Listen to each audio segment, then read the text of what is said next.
আমাদের এই ছোট্ট বাংলাদেশে ইসলামপন্থীরা কিভাবে আমরা ইসলামকে রাষ্ট্র পর্যায় পর্যন্ত নিয়ে যাব, এটা হচ্ছে আমাদের আজকের আলোচনার মূল বিষয়। বিষয়টা কি গুরুত্বপূর্ণ নাকি গুরুত্বপূর্ণ না? ইসলামী রাষ্ট্র ব্যবস্থা এটা বলতে আগে কি বোঝায়, ঠিক আছে? একটা একটা করে পয়েন্ট খুব অল্প করে বলবো, মনোযোগ ধরে রাখতে হবে। আর আশেপাশে অন্য ভাইকে ডিস্টার্ব করবেন না, অল্প সময়, বেশি সময় নিব না ইনশাল্লাহ আপনাদের সাথে। এক নাম্বার কথা হচ্ছে আমাদেরকে আগে বুঝতে হবে ইসলামী রাষ্ট্র কি আর অন ইসলামিক রাষ্ট্র কি, ঠিক আছে? উত্তর অল্প করে বুঝি। ইসলামী রাষ্ট্র বলতে এটা বোঝায় না যে একটা রাষ্ট্রের বেশিরভাগ মানুষ মুসলিম, এটাই ইসলামী রাষ্ট্রের সংজ্ঞা নয়। কথাগুলো বোঝার চেষ্টা করেন। আপনারা এখন এগুলো ফোনে নোট করতে পারেন, ফোনের মধ্যে নোট করতে পারেন, ছবি তুলবেন না, ফোনে নোট করতে পারেন। ইসলামী রাষ্ট্র কাকে বলে? যেই রাষ্ট্রের শাসন ব্যবস্থা শুধুমাত্র আল্লাহ এবং তার রাসূলের বিধান অনুযায়ী পরিচালিত হয় তাকে বলা হয় ইসলামী রাষ্ট্র। কি বললাম বলেন? ইসলামী রাষ্ট্র কাকে বলে? যেই রাষ্ট্রের শাসন ব্যবস্থা, মানে শাসন ব্যবস্থা বলতে রাজনীতি, অর্থনীতি, সমাজনীতি, শিক্ষানীতি, সংস্কৃতি এবং বাকি যত ক্ষেত্র আছে, প্রতিটা ক্ষেত্র যখন আল্লাহ এবং তার রাসূলের বিধান মাফিক পরিচালিত হবে তখন তাকে বলা হবে ইসলামী রাষ্ট্র ব্যবস্থা বা ইসলামী হুকুমত বা ইসলামী শাসন ব্যবস্থা। যদি একটা রাষ্ট্রের মধ্যে বেশিরভাগ মানুষ মুসলমান হয়, যেমন আমাদের রাষ্ট্র, বেশিরভাগ মানুষ কি মুসলিম না মুসলিম? কিন্তু সেই রাষ্ট্রে আল্লাহ পাকের বিধান বাস্তবায়িত না হয়, তাহলে আমরা সেটাকে ইসলামী রাষ্ট্র বলতে পারি না, সেটাকে আমরা বলতে পারি মুসলিম প্রধান দেশ। কি বলতে পারি? যেমন বাংলাদেশ একটা মুসলিম প্রধান দেশ, এটা ইসলামী রাষ্ট্র ব্যবস্থার দিকে এখনো যায়নি। আবার কোন একটা রাষ্ট্র যেখানে মুসলিমরা সংখ্যাগরিষ্ঠ নয়, তারপরেও সেই রাষ্ট্রের মধ্যে আল্লাহর বিধান বাস্তবায়িত আছে, সেটা বলবো আমরা ইসলামী রাষ্ট্র। বুঝতে পারছি কথা? যেমন হচ্ছে মদিনা রাষ্ট্র। কোন রাষ্ট্র? নবী সাল্লাল্লাহু আলাইহি ওয়াসাল্লামের সেই মদিনা রাষ্ট্র। সেই মদিনা রাষ্ট্রে মুসলিমরা ছিলেন, আনসার সাহাবীরা ছিলেন, মুহাজির সাহাবীরা ছিলেন। আনসার সাহাবীদের দুইটা গোত্র ছিল, আওস এবং খাজরাজ। অনেকে জানেন, অনেকে হয়তো জানেন না, জেনে নেন। আনসার সাহাবীদের দুইটা গোত্র ছিল, একটা আওস এবং একটা খাজরাজ। তাদেরকে বলা হতো আনসার সাহাবী, যারা মক্কার হিজরতকারী সাহাবীদেরকে আশ্রয় দিয়েছিলেন, তাদেরকে কি বলা হয়? আনসার সাহাবী। আর মুহাজির সাহাবী কারা? যারা মক্কা থেকে হিজরত করে মদিনায় গিয়েছেন। তো আনসার এবং মুহাজিরদেরকে নিয়ে নবী সাল্লাল্লাহু আলাইহি ওয়াসাল্লাম একটা ভ্রাতৃত্বের বন্ধন, ঐক্যের বন্ধন গড়েছেন। এছাড়াও মদিনায় কিন্তু আরও অনেক মানুষ থাকতো, বনু কুরাইজা, বনু কাইনুকা, বনু নাজির, আবার পৌত্তলিকরাও থাকতো সেখানে। কিছু খ্রিস্টানও ছিল, কিছু মূর্তি পূজারীও সেখানে থাকতো, বা আরও কিছু বিধর্মী মানুষও সেখানে থাকতো। মুসলিমরা কিন্তু সংখ্যাগরিষ্ঠ ছিল না, মুসলিমরা সংখ্যাগরিষ্ঠ কিন্তু ছিল না। হবে হয়তো 50-50 পার্সেন্টেজ, হবে তো 50% তাদের, 50% আমাদের, অথবা তাদের 40% আমাদের 60%, অথবা আমাদের 60% ওদের 40%। কিন্তু এমন ছিল না যে আমাদের দেশের মতো 90% মুসলিম, এমন ছিল না মদিনার অবস্থা, এমন ছিল না মদিনার অবস্থা। আমি কি বুঝাতে পারছি ভাই? মদিনার হালতটা কিন্তু আমাদের দেশের মতো এরকম ছিল না যে 90% মুসলিম মদিনায়, বাকি সব অমুসলিম, এমন না। বরং হয়তো 50-50 বা 60-40 বা 40-60। তারপরেও মদিনা রাষ্ট্রে যেহেতু আল্লাহ এবং তার রাসূলের বিধান দ্বারা সেই রাষ্ট্র পরিচালিত হয়েছে, এই জন্য আমরা মদিনা রাষ্ট্রকে বলি একটা প্রথম ইসলামিক রাষ্ট্র। মদিনা রাষ্ট্র কি ইসলামিক রাষ্ট্র ছিল, নাকি গণতান্ত্রিক, সেকুলার বা আমাদের মতো এই মানবরচিত সংবিধানে চলেছে? কোনটা? বুঝে কথা বলেন। মদিনা রাষ্ট্র কি আল্লাহ এবং তার রাসূলের বিধান অনুযায়ী চলেছে? চলে নাই? নাকি গণতন্ত্র দিয়ে চলেছে, ধর্মনিরপেক্ষতা দিয়ে চলেছে, নাকি কমিউনিজম দিয়ে চলেছে, জাতীয়তাবাদ দিয়ে চলেছে, নাকি মানব রচিত সংবিধান দিয়ে চলেছে? কোনটা? এতটুকু তো জ্ঞান আমাদের থাকা উচিত। মদিনা রাষ্ট্র চলেছে আল্লাহ এবং তার রাসূলের বিধান মোতাবেক, যদিও সেখানে আমরা সংখ্যাগরিষ্ঠ নই, তারপরেও বিধান চলেছে কার? আল্লাহ। এই কারণে মদিনা হচ্ছে একটা ইসলামী রাষ্ট্র। কিন্তু পক্ষান্তরে বাংলাদেশের দিকে যদি আমরা তাকাই, এখানে যদিও আমরা 90% মুসলিম, কিন্তু এই দেশটা শাসিত হচ্ছে সেই 70-80-100 বছর থেকে মানব রচিত সংবিধান দিয়ে। এখানে আল্লাহর বিধান বাস্তবায়িত হচ্ছে না, আল্লাহর হুদুদ, আল্লাহর কিসাস, এগুলো বাস্তবায়িত হচ্ছে না, শরিয়া আইন বাস্তবায়িত হচ্ছে না। পক্ষান্তরে তথাকথিত গণতন্ত্র, ধর্মনিরপেক্ষতাবাদ, কমিউনিজম, জাতীয়তাবাদ, এইসব মতবাদগুলো, পশ্চিমা মতবাদগুলো দিয়ে এই দেশ শাসিত হচ্ছে। এই কারণে আমরা এই দেশে সংখ্যাগরিষ্ঠ মুসলিম হলেও এই রাষ্ট্রটাকে আমরা বলতে পারি না যেটা একটা ইসলামিক রাষ্ট্র। বুঝতে পেরেছি? আচ্ছা, তাহলে পার্থক্য বুঝলাম, সংজ্ঞাও জানলাম। ইসলামী রাষ্ট্র কাকে বলে? বলেন এখন। যেই রাষ্ট্র আল্লাহ এবং তার রাসূলের বিধান দ্বারা পরিচালিত হয় তাকে বলা হয় ইসলামী রাষ্ট্র। তাহলে আপনারা নিজেরাই বুঝতে পারবেন যে আমরা আসলে কোন জায়গায় আছি। আমরা কি আদৌ ইসলামী রাষ্ট্রে আছি? আমরা মুসলিম প্রধান দেশে বাস করি। আমরা মুসলিম প্রধান দেশে বাস করি। এখন একটা হাস্যকর কথা শুনেন। হাস্যকর কথা হচ্ছে, ধরেন যে আমার একটা বাড়ি আছে, তো এই বাড়িতে আপনাদের সবারই তো বাড়ি ঘর আছে, তো যার যার বাড়ি সেখানে তার হুকুম চলে না, নাকি আপনার বাড়ি আমার হুকুম চলে? কোনটা? বাড়ি যার হুকুম তার চলে না? আচ্ছা, এখন ধরেন যে আমরা 10 ভাই একটা এলাকার মধ্যে আছি। এই 10 ভাইয়ের যে মতবাদ বা আদর্শ বা যে মন্তব্য, যেটা মাশওয়ারা, রায়, অন্যদের উপরে সেটা প্রাধান্য পাবে না। আমার বাসায়, আমি আমার বাসায় 10 ভাই নিয়ে আছি, ধরেন আমরা সবাই 10 ভাই, মায়ের পেটের ভাই বা ইমানি ভাই, আর বাকি আছে কিছু অল্প কিছু মানুষ, 2 জন 3 জন 4 জন, এরা কেউ বিধর্মী, কেউ অন্য মতবাদের। তো এইখানে যখন কোনো রায় নিব বা যখন কোনো ফলাফল প্রতিষ্ঠা করব, তখন আমরা কার রায় নিব? ওই 10 ভাইয়ের রায় নিব নাকি ওই 2-4 জনের রায় নিব? স্বাভাবিকভাবে ওই 10 ভাইয়ের রায় প্রাধান্য পাবে, যেহেতু আমি এখানে সংখ্যাগরিষ্ঠ, তাই তো? এবং আমরা আল্লাহর এবং তার রাসূলের বিধান অনুযায়ী চলছি, তাই আমাদের কাছে তো উৎসটাও অভ্রান্ত সত্যের উৎস, এখানে তো বাতিলের কোনো সংমিশ্রণ নাই। তো এখন বাংলাদেশে 90% মুসলিম থাকার পরেও, 90% মুসলিম থাকার পরেও বাংলাদেশের রাষ্ট্র ব্যবস্থায় কোরআনের বিধান বাস্তবায়িত হয় নাই। বাংলাদেশের রাষ্ট্র ব্যবস্থায় আল্লাহর শরিয়া আইন বাস্তবায়িত হয় নাই। বাংলাদেশের শিক্ষা ব্যবস্থায় ইসলামী শিক্ষাকে বাধ্যতামূলক করা হয় নাই। বাংলাদেশের সংস্কৃতির মধ্যে ইসলামী সংস্কৃতিকে বাধ্যতামূলক করা হয় নাই। বাংলাদেশের অর্থনীতির মধ্যে সুদবিহীন ইসলামী অর্থনীতি বাস্তবায়িত করা হয় নাই। বাংলাদেশের রাজনীতির মধ্যে ইসলামী কোরআন এবং সুন্নাহ ভিত্তিক ইসলামিক যে রাজনীতি, নবী সাল্লাল্লাহু আলাইহি ওয়াসাল্লামের যে রাজনীতি, এটাকে বাধ্যতামূলক করা হয় নাই। ব্যাপারটা হাস্যকর না? আমার ঘর, আমার জমিন, আমার দেশ, আমার মাটি, আমরাই সংখ্যাগরিষ্ঠ, আর আমাদের ধর্মেই এখানে উপেক্ষিত। কি বুঝতে পারছেন না? ঘর আমার, বাড়ি আমার, এলাকা আমার, আমরা মুসলিম, সংখ্যাগরিষ্ঠ আমরা, তারপরেও আমাদের দেশে আল্লাহ এবং তার রাসূলের আইন বাস্তবায়িত হয় নাই। সংবিধানের মধ্যে ইসলাম স্থান পায় নাই। রাষ্ট্রধর্ম ইসলাম হবে কিনা ভোটাভুটি করতে হয়, সংবিধানে বিসমিল্লাহ থাকবে কিনা ভোটাভুটি করতে হয়। সুবহানাল্লাহ, আস্তাগফিরুল্লাহ, লা হাওলা ওয়ালা কুওয়াতা ইল্লা বিল্লাহিল আলিয়্যিল আযীম। তাহলে দেখেন, চিন্তা করেন কত বড় ধোঁকাবাজি, কত বড় প্রতারণা আমাদের সাথে। 90% মুসলিম আমি, তাহলে তো আমার কথা এখানে দাপটের সাথে মানতে হবে নাকি? কথা তো খুব সিম্পল। আমার জায়গা, আমার জমি, আমার দেশ, আমার বাড়ি, আমার জাতি, আমরা মুসলিম, তাও আবার সংখ্যাগরিষ্ঠ। তারপরেও রাজনৈতিক ক্ষেত্রে আমরা দাসত্ব করতেছি তথাকথিত গণতন্ত্রের, আব্রাহাম লিঙ্কন যে ধর্মের প্রবক্তা আর কি, তারপরে কমিউনিজমের, তারপরে সেকুলারিজমের, ধর্মনিরপেক্ষতাবাদের, জাতীয়তাবাদের, এইসবের দাসত্ব করতেছি আমরা। আমরা আবার অর্থনৈতিক জীবনে এসে সুদের দাসত্ব করতেছি, নাউযুবিল্লাহ। আমরা আবার শিক্ষাক্ষেত্রে এসে সেকুলার শিক্ষা ব্যবস্থার দাসত্ব করতেছি। সমাজ ব্যবস্থায় এসে যত রকম কুফরি, শিরক এবং জাহালাত, এগুলোর দাসত্ব করতেছি।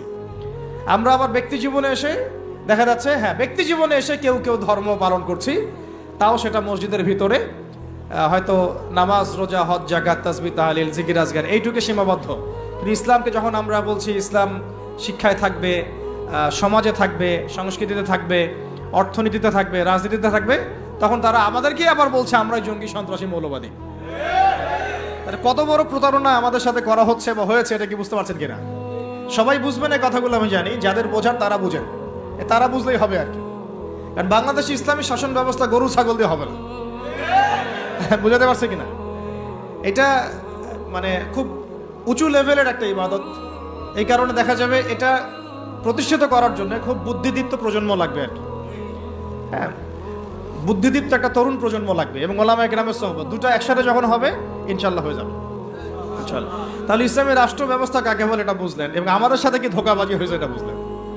এখনো দেখেন, এখন যদি আপনারা বলেন যে আমরা সবাই ইসলামী রাষ্ট্র ব্যবস্থা চাই, একটা গণভোটের আয়োজন করা হোক, দেখা যাক কারা কারা ইসলামের পক্ষে ভোট দেয়। ঠিক আছে, দেখবেন যদি 80% মানুষও ভোট দেয় যে হ্যাঁ আমরা ইসলামের পক্ষে আছি, আমরা ইসলামী শাসন ব্যবস্থা চাই, আমরা চাই দেশের মধ্যে আল্লাহর বিধান বাস্তবায়িত হোক, ওই যে 20% মানুষ যারা চায় না, ওদের মতটাই প্রাধান্য পাবে এই সিস্টেমের মধ্যে, তাহলে আমাদের মতকে প্রাধান্য দিবে না। আর যদিও কেউ দিতে চায়, তখন দেখা যাবে ভারত, পশ্চিমা শক্তি এগুলো আমাদের উপর আক্রমণ করে বসবে। তো এই যে একটা ধোঁকাবাজি, এই যে একটা প্রতারণা আমাদের সামনে চলছে, এইখান থেকে জাতিকে বের করতে হবে। কথা হবে একটাই, যে জমিন আল্লাহর, বিধান চলবে। এই জমিন কার? এই জমিন আল্লাহর। আমি আল্লাহর বান্দা, আমি আল্লাহর দিন পালন করি, আমি আল্লাহর রাসূল মুহাম্মদ সাল্লাল্লাহু আলাইহি ওয়াসাল্লামকে অনুসরণ করি। এই জমিনে মুসলিমদের মধ্যে শরিয়া চলবে, বিধান চলবে কার? আল্লাহর। সোজা কথা। আর যাদের এটাতে অ্যালার্জি হয়, তারা কোথায়? জাহান্নামে গিয়ে মনে মরুক, এইটা নিয়ে আমাদের কোনো আফসোস নেই, আপত্তি নেই। হ্যাঁ, তারা যদি ভালোই ভালোই মেনে নেয় তো আলহামদুলিল্লাহ, না মানলে আমরা দাওয়াতের কাজ তো করতে থাকবোই। আর যদি তারা আমাদের উপর জুলুম করতে আসে, আমরাও প্রতিবাদের ভাষা বেছে নেব ইনশাআল্লাহ। কারণ বিপ্লব বা অভ্যুত্থান কখনো কনফ্লিক্ট ছাড়া হয় না। এর প্রমাণটা আমাদের ছাত্র ভাইরাই দেখাই দিচ্ছে। একটা আদর্শকে যদি আপনি রাষ্ট্র পর্যায় পর্যন্ত নিতে চান, সবসময় শুধু দাওয়াতের মেহনত দিয়ে যথেষ্ট হবে না, অনেক সময় প্রতিবাদের ভাষারও প্রয়োজন আছে। এবং প্রতিবাদের ভাষায় কথা বললে যে কাজ হয়, এটা তো জুলাই মাসে এর প্রমাণ বহন করছে আর কি। বহন করছে না? ভালো করে বুঝবেন, সবকিছু প্রচার করতে হয় না। হ্যাঁ, প্রচার আমি করব, যেটা প্রচার করার প্রয়োজন, যেটা প্রচার করা দরকার, যেটা প্রচার করলে কাফেরের গায়ে জ্বালা ধরবে, সেগুলো আমরা প্রচার করব।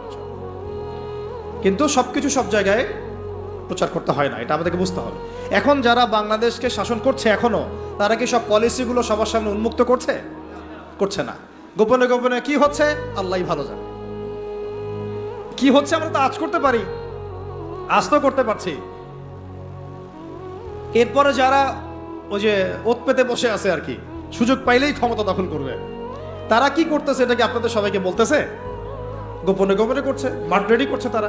ঠিক এই কারণেই আমরা যদি ইসলামিক রাষ্ট্র ব্যবস্থায় যেতে চাই, তাহলে ওলামায়ে কেরাম এবং আপনাদেরকে, স্পেশালি ইয়াং জেনারেশন, তরুণদেরকে, তোল্লাবদেরকে কিছু কিছু বিষয়ে গোপন রাখার অভ্যাস তৈরি করতে হবে। আল্লাহ পাক করার তৌফিক দান করেন।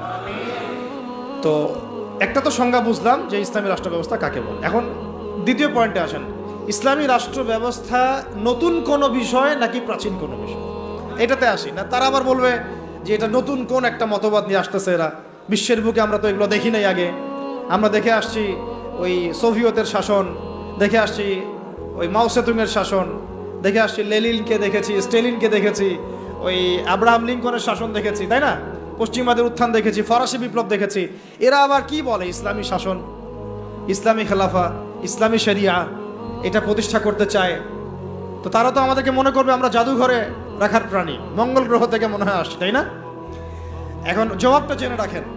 জবাব হচ্ছে, পৃথিবীর প্রথম মানুষ ছিলেন একজন নবী। বলেন, কি বললাম? পৃথিবীর প্রথম মানুষ ছিলেন একজন, কি নাম? আদম আলাইহিস সালাম। তো আদম আলাইহিস সালামকে আল্লাহ পাক কি হিসেবে সৃষ্টি করেছেন? জবাব, খলিফা হিসেবে। কি হিসেবে? ওয়াইজ ক্বালা রাব্বুকা লিল মালাইকা ইন্নী জাইলুন ফিল আরদি খলিফা। স্মরণ করুন হে নবী সেই সময়ের কথা যখন আমি ফেরেশতাদেরকে বলেছিলাম যে আমি পৃথিবীতে আমার খলিফা পাঠাতে চাই। আমরা দুনিয়াতে কার খলিফা? খলিফা মানে কি সেটাও আমাদের জানা উচিত। ঘুম পাচ্ছে? ঘুম পাচ্ছে কি?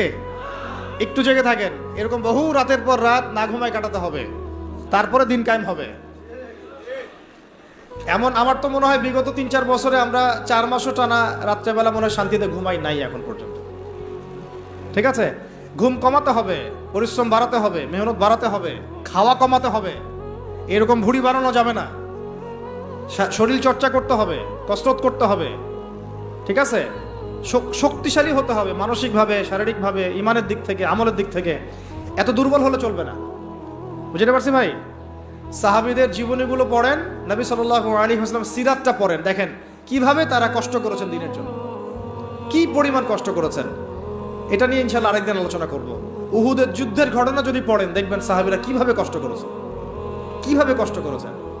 40টা 50টা তরোয়ারের আঘাত গায়ে নিয়েও নবী সাল্লাল্লাহু আলাইহি ওয়াসাল্লামকে কাঁধে করে উহুদের পাহাড়ে উঠেছেন তালহা রাদিয়াল্লাহু আনহু। নবীজি বলেছেন, তোমরা যদি কোনো জীবন্ত শহীদকে দেখতে চাও এই তালহাকে দেখো, সে বেঁচে আছে কিন্তু শহীদ হয়ে গেছে। সুবহানাল্লাহ। তো সাহাবীদের মতো ওই রকম ত্যাগের মানসিকতা। দিন মানেই কুরবানি। দিন মানে কি? জানের কুরবানি, মালের কুরবানি, সময়ের কুরবানি। হ্যাঁ, একদিন 1 ঘন্টা 2 ঘন্টা বসে থাকলে মানুষের মনে হয় যে বাপরে বাপ কি করে ফেললাম। আমরা এমনও গিয়েছে যে একজন ওস্তাদের সাথে সাক্ষাৎ করার জন্য সারাদিন বসে আছে, উস্তাদ ব্যস্ত, বের হতে পারছেন না রুম থেকে, একজনের পর একজন, একজনের পর একজন আসছেন। অনেকে তো এমন হয়েছে, আপনি এসো আরবি শিখি কিতাব পড়েছেন না, আবু তাইর মেজর সাহেবের, অনেকে তার সাথে দেখা করতে যায়, সিরিয়াল না পেয়ে বাসা চলে আসে। তিনি এত ব্যস্ত কাজে, উম্মার ফিকির এত বেশি ব্যস্ত কাজ করছেন, তার খাদেম গিয়ে তাকে বলারও সাহস পান না যে একজন দেখা করতে আসছেন আপনার সাথে। তো কুরবানি ছাড়া দিন প্রতিষ্ঠিত হবে না।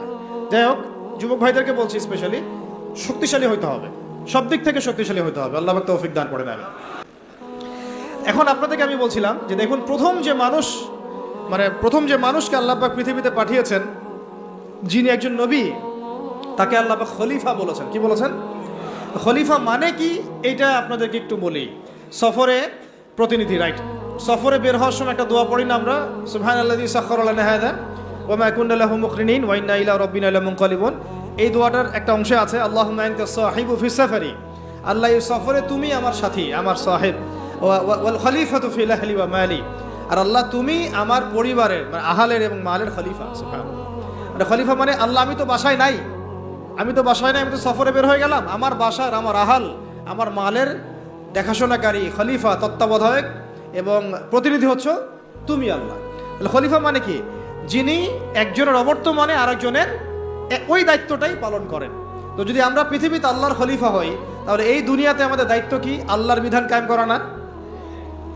যদি আমরা আল্লাহর জমিনে আল্লাহর বিধান না কায়েম করি, তাহলে কি আমরা আল্লাহর খলিফা হব না শয়তানের খলিফা হব?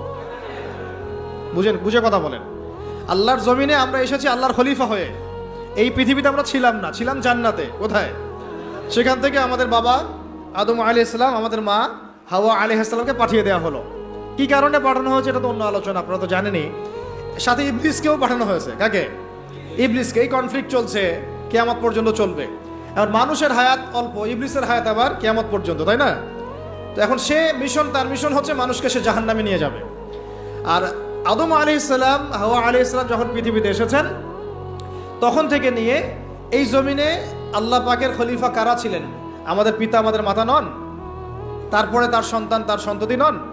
এখন যদি আমরা আল্লাহর জমিনে এসে আল্লাহর বিধান বাস্তবায়ন না করি, তাহলে কি আমরা আল্লাহর খলিফা হতে পারবো না শয়তানের খলিফা হব? কেউ যদি আল্লাহর জমিনে আল্লাহর নাজ নেয়ামত ভোগ করে শয়তানের দাসত্ব করে, শয়তানের বিধান বাস্তবায়ন করে, সে কি আদৌ আল্লাহর খলিফা না শয়তানের খলিফা? কারণ আপনারা আমাকে বলেন, এই পুরো বিশ্ব সিস্টেমে যারা আল্লাহর আকাশের নিচে আল্লাহর বাতাস নিয়ে আল্লাহর রিজিক ভোগ করে, আল্লাহর দেওয়া হায়াত ভোগ করে, হ্যাঁ, আল্লাহর দেওয়া নাজ নেয়ামত ভোগ করে, আল্লাহরই জমিনে আল্লাহর বিধান বাদ দিয়ে শয়তানের, তাগুতের, কাফেরের বিধান বাস্তবায়ন করছে, তারা কি আদৌ আল্লাহর খলিফা? তারা কি আদৌ আল্লাহর খলিফা? আর তাদের ওই সিস্টেমটা কি আদৌ খিলাফা সিস্টেম? হ্যাঁ, যেহেতু তারা খলিফা নন, তাহলে তাদের সিস্টেমও তো খিলাফা সিস্টেম হওয়ার প্রশ্নই ওঠে না। বরং ওই সিস্টেমের নাম আল্লাহ পাক বলেছেন তাগুত। কি নাম? তাগুতি সিস্টেম। কি সিস্টেম? তাগুতি সিস্টেম। তাগুতি সিস্টেম মানে যারা শয়তানের দাসত্ব করে, প্রবৃত্তির দাসত্ব করে, মন গড়া বিধান রচনা করে, এগুলোকে বলা হয় তাগুত। কি বলা হয়? আর এই তাগুতকে আল্লাহ পাক কুফরি করতে বলেছেন। তাগুতের সাথে আমাদেরকে আল্লাহ, মুমিনদেরকে বলেছেন তোমরা তাগুতের সাথে কুফরি করো এবং আল্লাহর প্রতি ঈমান নিয়ে আসো। তাগুতের সাথে কুফরি না করে কেউ আল্লাহর প্রতি ঈমান আনতে পারবে না। ফামান ইয়াকফুর বিত-তাগুত ওয়া ইউমিন বিল্লাহ ফাকাদ ইসতামসাকা বিল উরওয়াতিল উসকা। সূরা বাকারার 256 নম্বর আয়াতটা পড়ে দেখেন। আল্লাহ পাক বলেছেন তোমরা যারা তাগুতের সাথে কুফরি করে এবং আল্লাহর প্রতি ঈমান নিয়ে আসে, তারা একটা শক্ত হাতল ধরেছে যেটা কখনো ছিন্ন হওয়ার নয়। সুবহানাল্লাহ। তাহলে আমাদের কাজ তাগুতের সাথে কুফরি করা। কুফরি মানে কি? অস্বীকার করা। আমরা কি শয়তানকে স্বীকার করব না অস্বীকার করব? তাগুত এক প্রকার শয়তান, আমরা কি তাকে স্বীকার করব না অস্বীকার করব? তাহলে আল্লাহর জমিনে যারা আল্লাহর বিধান বাস্তবায়ন করছে না তারা কি আল্লাহর খলিফা না তাগুত? তাহলে এই তাগুতের দাসত্ব করলে আমি গুনাহগার হব না? আমি যদি তাগুতের বাধ্য হয়ে তারা আমার উপর জুলুম করছে, এটা একটা সুরত, আর আমি তাকে নসিহতও করছি না, পরিবর্তনের কোনো চেষ্টাও করছি না, কোনো মেহনতও করছি না, তাহলে কি আমি আল্লাহর কাছে দায়মুক্ত হতে পারবো? বুঝতে পারছি কথা? একটা সুরত তো হচ্ছে কাফের তাগুত অনেক শক্তিশালী, আমাদের উপরে জুলুম করছে, নির্যাতন করছে, ওই মাক্কি যুগের মতো, নবী সাল্লাল্লাহু আলাইহি ওয়াসাল্লাম যখন মক্কায় ছিলেন তখনকার যুগের মতো, সেটা একটা সুরত। তখনও তারপরেও দাওয়াত চলেছে, তাবলিগ চলেছে, হক স্পষ্ট করা হয়েছে, ইজহার করা হয়েছে, মার আসলে সবর করা হয়েছে। এটা তো একটা চেষ্টা ছিল, বিপ্লব ছিল সমাজটাকে পার্থক্য করে দেওয়ার। এখন আমরা যদি সেটাও না করি আর ওই তাগুতকে পরিবর্তনের চেষ্টাও না করি, তাহলে কি আমরা আল্লাহর কাছে কালকে আমাদের মাঠে পার পেয়ে যাবো? কি ওজোর কোনো থাকবে? তাই আমাদের অবশ্যই উচিত ইসলামী রাজনীতিতে অংশগ্রহণ করা। সেটা কোন সুরতে হবে সেটা আলাদা আলোচনা, সেটা কিভাবে হবে সেটা আলাদা আলোচনা, কিন্তু পলিটিক্যাল ভিউ এবং ভিশন থাকতে হবে। যেইভাবে আমরা মসজিদ, মাদ্রাসা, মক্তব এই বিষয়গুলো পরিচালনা করি, যেইভাবে আমরা নামাজের ইমামতি করি, যেইভাবে আমরা ওয়াজ মাহফিলের প্যান্ডেলে বসি, যেভাবে আমরা লেকচার দেই, যেভাবে আমরা মানুষকে নসিহত করি, এইভাবে আমাদেরকে অর্থনীতি, শিক্ষা, সংস্কৃতি এবং রাজনীতির দায়িত্ব নিতে হবে। নিতে হবে কি না? নিতে হবে। এবং এই দায়িত্ব নেওয়ার সবচেয়ে যোগ্য মানুষ তারাই যারা ওলামায়ে কেরাম। এই দায়িত্ব নেওয়ার সবচেয়ে যোগ্য মানুষ কারা? ধরেন এখানে 10 জন, এটা আরেকটা আফসোসের কথা ভাই, এই অংশটা বুঝতে হবে। এখানে ধরেন 10 জন ভাই বসে আছেন, কেউ আলেম নন, জেনারেল লাইনের ছাত্র, তালেবে ইলম নন, আমরা তালেবে ইলম বলতে যা বুঝাই সেটাও নন। আর 2 জন ভাই আছেন আমাদের এখানে আলেম, মাশাআল্লাহ, নামাজের আজান দেওয়া হলো, একামত এবং ইমামতি হবে। তো একামত, আজান এবং ইমামতি এই 3টা কাজ কি আমি ওই 10 জন ব্যক্তিকে দিব না ওই 3 জন ব্যক্তিকে দিব? 3 জনের একজন হয়তো আজান দিবেন, একজন হয়তো একামত দিবেন, বা যিনি আজান দিবেন তিনি একামত দিবেন, আর একজন ইমামতি করবেন, তাই না? তাহলে আমি মসজিদের মধ্যে ইমামতির দায়িত্ব কেন জেনারেল ভাইকে দিলাম না? কেন ওই ভাইকে দিলাম না? কারণ আমি জানি তার তেলাওয়াতে ভুল হতে পারে, তার কেরাতে ভুল হতে পারে, কেরাতে এমন ভুল হতে পারে যে অর্থ পার্থক্য হয়ে যাচ্ছে, অর্থ বিকৃত হয়ে যাচ্ছে, হতে পারে। তো স্বাভাবিক, এটাই হবে হয়তোবা, ইল্লা মাশাআল্লাহ। এটা চিন্তা করে নামাজ বাঁচানোর স্বার্থে, ওই ওয়াক্তের নামাজ বাঁচানোর স্বার্থে, মুসল্লিদের নামাজ যেন নষ্ট না হয় এই স্বার্থে, এবং শরীয়ী হক আদায় করে আমি একজন আলেমকে সামনে এগিয়ে দিলাম, তাই তো? কিন্তু এই কাজটা আমি শিক্ষানীতির মধ্যে করছি না, এই কাজটা আমি ইসলামী অর্থনৈতিক ব্যবস্থা বা রাষ্ট্রীয় অর্থনৈতিক ব্যবস্থার মধ্যে করছি না, এই কাজটা আমি সমাজনীতির মধ্যে আনতে পারছি না, এই কাজটা আমি রাষ্ট্র ব্যবস্থা আনতে পারছি না। যেই কিছু অযোগ্য মানুষকে আমি ইমামতির দায়িত্ব দিলাম না, তাদের চাইতেও 1000 গুণ অযোগ্য মানুষকে আমি রাষ্ট্রের দায়িত্ব দিয়ে বসে আছি। এটা আফসোস না? এটা আফসোসের বিষয় না? মনে করেন আমি এখানে বসে আছি এবং আমাদের ওস্তাদরা এখানে বসে আছেন, আমি তো নিজেই কখনো ইমামতি করতে যাব না। কেন যাব না? এখানে আরো যোগ্য মানুষ আছেন, তাই তো? তাহলে আমাদের মধ্যেই যদি এভাবে আমরা এড়িয়ে যাই, আমরা যোগ্য মানুষের সামনে ঠেলে দেই, কিন্তু রাষ্ট্র চালানো একটা বিশাল কাজ, যার মধ্য দিয়ে 16 কোটি মানুষের ভাগ্য নির্ধারিত হচ্ছে। মানে ভাগ্য বলতে বুঝাচ্ছি ভালো মন্দ, জুলুম, ইনসাফ, এই বিষয়গুলো নির্ধারিত হচ্ছে না রাষ্ট্র ব্যবস্থার মধ্য দিয়ে। তো এই দায়িত্বটা আমি আবার কিছু অযোগ্য মানুষের হাতে দিয়ে নিশ্চিন্তে বাসায় গিয়ে ঘুমাচ্ছি। এটা তো আমাদের একটা অদূরদর্শিতা না? এই জন্য আমাদের সবাইকে একটা পলিটিক্যাল ভিশন এখন রাখতে হবে। আগে যা হয়েছে, যখন যেটা বুঝি নাই, এখন মসজিদ, মাদ্রাসা, মক্তব যেভাবে আমরা চালাই সাফল্যের সাথে, সেইভাবে আমরা সমাজ চালাবো ইনশাআল্লাহ, সেইভাবে আমরা ইনশাআল্লাহ অর্থনীতিও চালাবো ইনশাআল্লাহ, আজ হোক আর কাল হোক রাষ্ট্র চালাবো ইনশাআল্লাহ। এবং আমরা আমাদের তরুণ ভাইদেরকে সাথে নিব, প্রতিভাবান ভাইদেরকে সাথে নিব, তুল্লাবদেরকে সাথে নিব, যারা সাহসী তাদেরকে সাথে নিব। আমাদের মধ্যে যারা অমুসলিম কিন্তু আবু তালেবের মতো আমাদের কাছে ওই ভূমিকা রাখবে, প্রয়োজনে সেই মানুষদেরকে আমরা স্পেস দিব ইনশাআল্লাহ। আবু তালেব আমাদেরকে সাহায্য করেন নাই মক্কায়? করেছেন কি না? তো যদি অমুসলিমও হয় কিন্তু আবু তালেবের মতো হয়, কোনো সমস্যা নাই। কিন্তু অমুসলিম হয়ে যদি আবু জেহেলের মতো হয়, সমস্যা আছে। কথা বুঝতে পারছি? তাহলে ইসলামী রাষ্ট্র ব্যবস্থা নতুন কোনো কনসেপ্ট নয়, বরং এটা একটা প্রাচীন কনসেপ্ট। সভ্যতা শুরুই হয়েছে একজন খলিফা দ্বারা, সুবহানাল্লাহ। আর এই মানব সভ্যতার শেষও হবে একজন ইমামুন আদিল খলিফার হাতে। তাহলে সভ্যতা শুরু হলো ইসলাম দিয়ে, সভ্যতা শুরু হলো খিলাফা দিয়ে, সভ্যতা শুরু হলো শরিয়া আইন দিয়ে, আর শেষও হচ্ছে একজন ইমামের হাতে, একজন নবীর হাতে এবং ইসলামী খেলাফতের হাতে, তাই না? আপনারা তো জানেনই, এটা তো আমি নতুন করে আর বলার দরকার নাই যে শেষ জামানা ঈসা আলাইহিস সালাম আসবেন, জানেন না এগুলা? তিনি 40 বছর বিশ্ব শাসন করবেন। বিশ্ব ব্যবস্থার গন্তব্য হচ্ছে ইসলামী খেলাফা। এই বিশ্বের গন্তব্য কি? আস্তে আস্তে আবারও ইসলামী খেলাফার দিকে আসবে। নবুয়তের আদলে খেলাফা আসবে, আবার নবুয়তের আদলে খেলাফা আসবে ইনশাআল্লাহ। এখন আমরা জানলাম যে খেলাফা দিয়েই শুরু হয়েছে, খেলাফা দিয়েই শেষ হবে। তাহলে ভাই আমরা মাঝখানে কি করতেছি? আমরা মাঝখানে আসলে কি করতেছি না? আমাদের এই পলিটিশিয়ানদেরকে কে বুঝাবে বলেন? কার এই ক্ষমতা আছে তাদেরকে বুঝায়? কিছু বিষয় আছে, কিছু মানুষ বুঝতে চায়, কিছু মানুষ বুঝতে চায়, কিছু মানুষ তো বোঝার কোশিশও করে না। কিছু আছে অবুঝ, যাদেরকে বুঝানো যায়, আর কিছু না বুঝ, যতই বুঝান বুঝবে না। এটা কি বলা হয়? এটাকে বলা হয় না বুঝ, কখনোই বুঝবে না। সুম্মুন বুকমুন উমিয়ুন ফাহুম লা ইয়ারজিউন, এরকম আর কি। এর কথা হচ্ছে দাওয়াত তো দিতে হবে আমাদেরকে, বুঝুক আর না বুঝুক আমরা কি করব? দাওয়াত দিব। নবী সাল্লাল্লাহু আলাইহি ওয়াসাল্লাম আবু জাহেল, আবু লাহাবদেরকে দাওয়াত দিয়েছেন না? উতবা সাইবাদেরকে দাওয়াত দিয়েছেন না? তারা কেউ মেনেছে, কেউ মানে নাই। ওমর রাদিয়াল্লাহু আনহু দাওয়াত কবুল করেছেন, হামজা রাদিয়াল্লাহু আনহু দাওয়াত কবুল করেছেন, খালিদ বিন ওয়ালিদ দাওয়াত কবুল করেছেন। কিন্তু দেখা গেছে আবু জাহেল, আবু লাহাব, উতবা সাইবা, আশনাক বিন শারিকেরা দাওয়াত কবুল করে নাই। কিন্তু আমাদের দাওয়াতটা সব মহলেই প্রচার করতে হবে। আল্লাহ পাক আমাদেরকে বোঝার তৌফিক দান করেন। শুধু পলিটিশিয়ান না, বরং প্রশাসনে যারা আছি আমরা, প্রশাসনে যারা আছেন, গোয়েন্দা সংস্থা যারা আছে, যারা আপনার বুদ্ধিজীবী বলে দাবি করেন নিজেদেরকে, যারা শিক্ষক আছেন, যারা গার্মেন্টস সেক্টরে আছেন, ছাত্র ভাইরা, আওয়ামরা, নারীরা, সবার মধ্যেই দাওয়াতটা দিতে হবে। শুধুমাত্র আমাদের দাড়ি টুপিওয়ালা মানুষদের মধ্যেই দাওয়াতটাকে সীমাবদ্ধ রাখলে কিন্তু চলবে না, কারণ তারাও সমাজের একটা বড় অংশ। তাদেরকে বাদ দিয়ে কিন্তু আমরা কাজ করতে পারছি না। আল্লাহ পাক আমাদের সব মহলে দাওয়াতের কাজ করার তৌফিক দান করেন। ধরেন আমাদের সামরিক কোনো প্রশিক্ষণ নাই, আছে? নাই। কিন্তু আমাদের আর্মি অফিসার ভাইদেরকে যদি আমরা দাওয়াত দিয়ে তাওহীদ বুঝাতে পারি, রিসালাত বুঝাতে পারি, আখিরাত জানাতে পারি, আল্লাহ পাকের শরিয়া আইন, ইসলামী রাষ্ট্রের গুরুত্ব, এই তাগুত, এই কুফর, শিরক, নেফাক, এগুলো স্পষ্ট করতে পারি, জিহাদ তো তারাই করবে ইনশাআল্লাহ, তাই না? প্রশিক্ষণ তাদের আছে, তাদের ওই যোগ্যতা আছে, তাদের সেই ম্যাচুরিটি আছে, তাদের বিচক্ষণতা আছে, দেখবেন তারাই আমাদের চেয়ে ভালো যুদ্ধ করতে পারবে।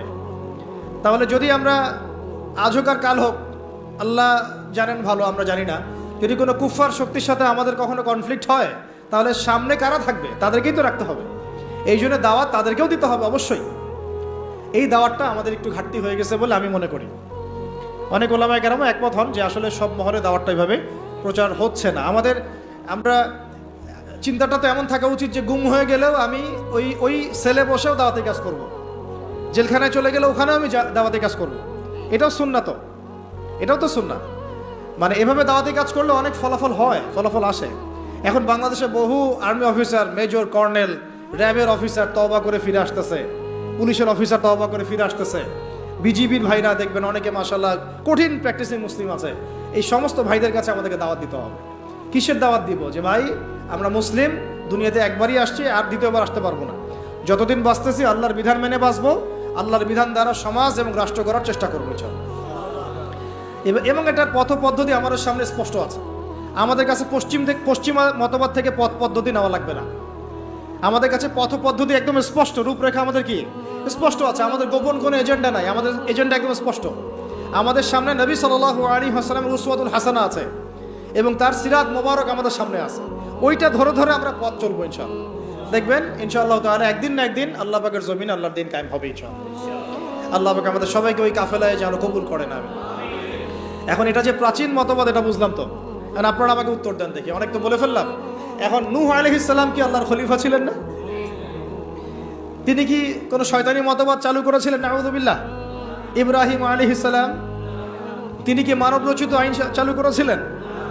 নবী মূসা আলাইহিস সালাম, ঈসা ইবনে মারইয়াম, আমাদের নবী মুহাম্মদ সাল্লাল্লাহু আলাইহি ওয়াসাল্লাম তিনি কি মানব রচিত বিধান চালু করেছিলেন নাকি আল্লাহর বিধান দ্বারা রাষ্ট্র পরিচালনা করেছেন? আর আমাদের সমাজের মানুষরা এতই পাক্কা মুসলমান, মাশাআল্লাহ, এত পাক্কা মুসলমান যে নামাজের পদ্ধতিতে সে এক চুল ছাড় দিতে চায় না, একদম 100% সুন্নাহ মাফিক নামাজ পড়তে হবে তার, সহিহ নামাজ। ঠিক আছে, সহিরও তো অনেক ধরন আছে, ভেরিয়েন্ট আছে আর কি। কিছু আছে আবার সহিহ সুরতেই জয়ীফ। ঠিক আছে, বলতেছে সহিহ, ওইটাই যে আবার একটা জয়ীফ আকিদা, ওটা সে বুঝতে পারতেছে না। ওইটা আলোচনা না আমাদের। কথা হচ্ছে আমরা নামাজের ক্ষেত্রে দেখা যায় অনেক সময় খুব সতর্ক যে 100% আমি নবী সাল্লাল্লাহু আলাইহি ওয়াসাল্লামের সুন্নাহ মাফিক নামাজ পড়তে হবে। কিন্তু সেই নবী মুহাম্মদ সাল্লাল্লাহু আলাইহি ওয়াসাল্লামের সুন্নাহ মোতাবেক শিক্ষা ব্যবস্থা করা যায় না, তারপরে সংস্কৃতি সাজানো যায় না, ওই নবীর সুন্নাহ অনুযায়ী অর্থনীতি সাজানো যায় না, ওই নবীর সুন্নাহ অনুযায়ী রাষ্ট্র সাজানো যায় না, রাজনীতিও করা যায় না। এই যে একটা জাহালাত, দেখেন কত মুসলিম, কত পাক্কা মুসলমান আমরা। আমাদের চেয়ে বড় মুসলমান কি আছে নাকি পৃথিবীতে কোথাও? হ্যাঁ বলেন।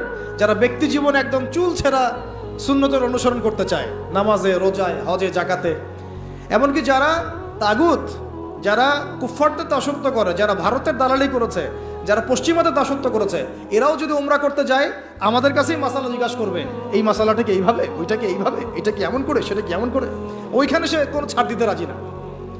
বিষয়টা তাই না? কিন্তু সেই ব্যক্তি যখন আবার অফিসে বসছে, চেয়ারে, ব্যাংকের চেয়ারে বসছে, সুদ আর সুদ, সুদ আর সুদ, সুদ আর সুদ। ওই ব্যক্তি যখন সমাজের নেতা, তখন দেখবেন দুনিয়ার সব মানবরচিত বিধান দিয়ে সে সমাজ পরিচালনা করার চেষ্টা করতেছে। ওই ব্যক্তি সাংস্কৃতিক অঙ্গনে দেখেন ভারতীয় সংস্কৃতি, বিজাতীয় সংস্কৃতি, পশ্চিমা সংস্কৃতির দাসত্ব করে। ওই ব্যক্তি আবার দেখেন রাজনীতি করতে গিয়েছে, সব ওই জাতীয়তাবাদ, না হলে ওই গণতন্ত্র, না হলে ওই কি কমিউনিজম, আর ওই যে তথাকথিত একটা আছে ধর্মনিরপেক্ষতাবাদ, চার ধর্ম মিলেই এক, নাউযুবিল্লাহি মিন যালিক। তো এগুলো নিয়ে, এই মতবাদগুলো নিয়ে আরেকদিন কথা বলবো ইনশাআল্লাহ। এগুলো প্রত্যেকটা মতবাদের মধ্যেই মারাত্মক রকমের কিছু কিছু কুফর আছে এবং শিরক আছে। আর ডেমোক্রেসি বলতে তারা যেটা বোঝাচ্ছে, আর প্রকৃত ডেমোক্রেসি আসলে এমন নয়। তারা যেটা চর্চা করছে এটা হচ্ছে একটা তথাকথিত গণতন্ত্র, এটা প্রকৃত গণতন্ত্র নয়। যদি আপনি প্রকৃত গণতন্ত্রের উদাহরণ নিতে চান, যে জনগণের উপর ন্যায় বিচার করা হবে, তাদের অধিকার নিশ্চিত করা হবে, তাহলে সবচেয়ে জাজল্যমান দৃষ্টান্ত হচ্ছে মদিনা রাষ্ট্র, নবী সাল্লাল্লাহু আলাইহি ওয়াসাল্লামের মদিনা রাষ্ট্র। ওখানে কি জনগণের উপর জুলুম হয়েছে? জনগণ মত প্রকাশ করে নাই, মত প্রকাশে স্বাধীন ছিল না। এমনকি উমর রাদিয়াল্লাহু আনহুর মতো মানুষ দাঁড়িয়ে খুতবা দিচ্ছেন, একজন মিম্বরের সামন থেকে বলে বসলেন যে আপনার গায়ে দুইটা জামা কেন, আমাদের গায়ে একটা জামা, আপনি আগে অ্যান্সার দেন, জবাব দেন যে আপনার গায়ে দুইটা জামা কিভাবে আসলো, তারপরে খুতবা শুরু করেন, তারপরে খুতবা শুনবো। এইরকম কি আমাদের রাষ্ট্রের মধ্যে সম্ভব? গণতন্ত্র যদি বলতে চান তাহলে ওমর রাদিয়াল্লাহু আনহুর এই স্টেটমেন্ট শুনেন। তিনি বলেছিলেন যে ইরাকের ফোরাত নদীর তীরেও যদি কোনো ছাগলের বাচ্চা যদি না খেয়ে মারা যায়, আমি ওমর ভয় করি যে আল্লাহ পাক কিয়ামতের দিন আমাকে জবাবদিহি করাবে। তাহলে কোনটাকে আপনি গণতন্ত্র বলছেন, কোনটাকে ইনসাফ বলছেন? পৃথিবীর কোন অমুসলিম পর্যন্ত অস্বীকার করতে পারবে না যে উমর রাদিয়াল্লাহু আনহুর 10 বছরের খেলাফত ছিল বিশ্বের শ্রেষ্ঠ শাসন ব্যবস্থার একটা। কেউ অস্বীকার করতে পারবে? তারপরেও সেটা আমরা মানছি, খাতা কলমে লিখছি, পরীক্ষা পাশের জন্য লিখছি, বাস্তবে কোনো ইমপ্লিমেন্ট নাই। ইমপ্লিমেন্টের প্রশ্ন আসলেই ভয় দেখানো হয়, আরে আমেরিকা তেরে আসবে, আরে ইসরায়েল কি বলবে, ভারত আমাদের উপর খেপে যাবে। আমাদের সাথে আল্লাহ আছেন, আমাদের সাথে রাসূলের সুন্নাহ আছে, আর আমরা তো জীবন দেওয়ার জন্যই জন্ম নিয়েছি। আমরা তো একটা শাহাদাতের জন্য সারা দিন রাত দোয়া করতে থাকি আল্লাহর কাছে। তাহলে কাকে ভয় পাচ্ছি আমরা? আর যাদের সাথে আল্লাহ থাকে তাদেরকে কোনো শক্তি কি পরাজিত করতে পারে? ওই রোমানদেরকে মুসলিমরা রাসূল সাল্লাল্লাহু আলাইহি ওয়াসাল্লামের যুগের পরে পরাজিত করে নাই? মুতার যুদ্ধে, ইয়ারমুকের যুদ্ধে ওই পারস্যের সম্প্রদায়কে খালিদ বিন ওয়ালিদ রাদিয়াল্লাহু আনহু, সাদ ইবনে আবি ওয়াক্কাস তারা পরাজিত করেন নাই? তাহলে কাদেরকে ভয় করি আমরা? এই মুশরিকদের কথা বলছেন? ওই দালালরা ছাড়া, তাদের অভ্যন্তরীণ দালালরা ছাড়া তারা আমাদের কিছুই করতে পারবে না। অভ্যন্তরীণ দালালরা ছাড়া